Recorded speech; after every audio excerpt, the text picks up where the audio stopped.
Hey guys, it's Cece, and today I am here to share with you a belated review. The book that I'm going to be reviewing today is Burning by Danielle Rollins. I say this is belated because I read this last month. I should have posted my review a few weeks ago. I'm very, very sorry. I'm very behind on reviews. I do want to say that I was sent this book by the author in exchange for an honest review, so that's what you're gonna get. So first of all, I do want to say about Burning that it is by the same author who wrote The Merciless. That is a book that I've previously done a review for. I super enjoyed it. I still think that it is a really fun book to read. And I just wanted to let you know that that is by the same author because I think that it has a similar kind of story style as Burning does. So let me tell you a bit about Burning. This book takes place at a juvenile detention center, and it is the Brunsfield Corrections Facility. Our lead character is a girl named Angela Davis. She has been inside this facility for a number of years, but her release is coming up. And then a girl named Jessica arrives. She is by far the youngest person they have ever seen at this facility, and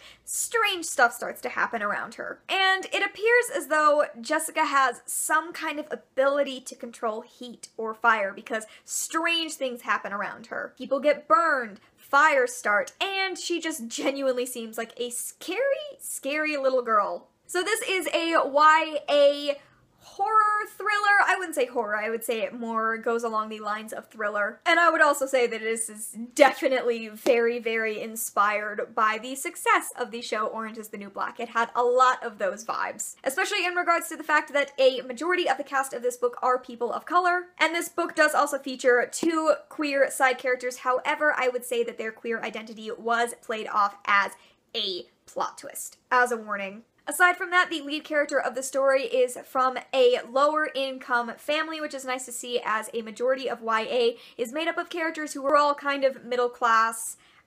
So it was nice to see a character that wasn't. It was just, those differences were really appreciated in the story. This book wasn't bad. That is what I want to say first off. It wasn't a badly written book.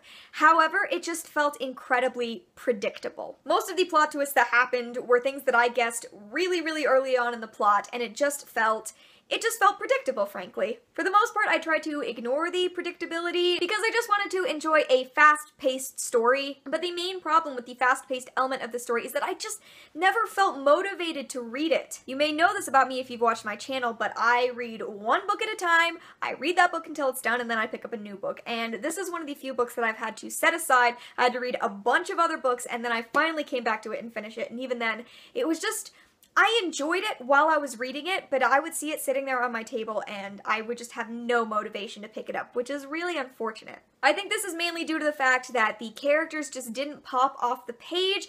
They were diverse, but they just weren't that interesting. The main thing was you could see directly where it took inspiration from Orange is the New Black, and I feel like a lot of those elements were just things that weren't done in as wonderful a way as they're done in Orange is the New Black. I think that the moments with Jessica and Angela and the sort of growing mystery are interesting when you're reading them. I would say that Angela is the most interesting character, which is good. She is the main character, but she's the most developed, and she has some interesting motivations and a good backstory. And I even really liked Jessica as a character, but other than that, I just didn't love the characters as much. The basic bare bones plot elements of this book were enjoyable. They were enjoyable to read. It was interesting to see how the mystery developed, even if it felt unrealistic. Not in terms of the fantasy elements, but more in terms of the correctional facility elements. And actually, I do want to say that my one other issue with this book was the romantic subplot, which I felt was taken fairly directly from Orange is the New Black,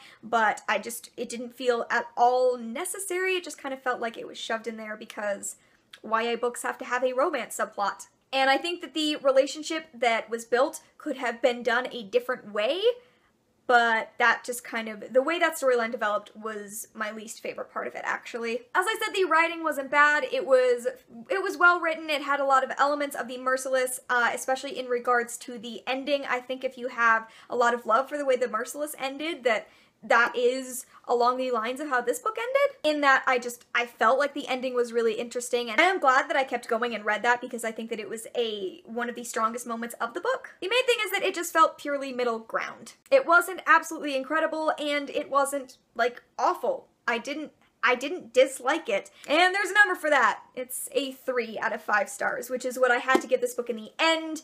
It had some good story elements, but overall it just felt really predictable, and it had some good story elements, it had a couple of good character elements, but it just didn't knock me off my feet. Okay, you guys, there you go. That is my review of Burning by Danielle Rollins. Thank you so much for watching, and I will see you in another video very soon.